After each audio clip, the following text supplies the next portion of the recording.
मरते दम तक मुसीबत से हिफाजत। हज़रत बुसर बिन अरतात रज़ियल्लाहु ताला अन्हो रिवायत फरमाते हैं कि नबी करीम सल्लल्लाहु अलैहि वसल्लम को मैंने ये दुआ पढ़ते हुए सुना और साथ ही ये फरमाते हुए, जो बंदा इस दुआ को अपना रोज़ाना का वजीफ़ा बना लेगा वो किसी तकलीफ़ के आने से पहले इस दुनिया से उठ जाएगा।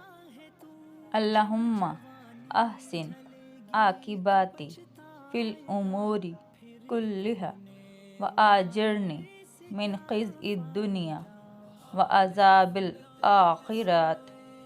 तर्जुमा, या अल्लाह मेरे उमूर में मेरी आक़िबत तो अंजाम नेक कर दे। ऐ अल्लाह दुनिया में हर ज़िल्लत से और आखिरत में हर अज़ाब से बचा ले। आमीन।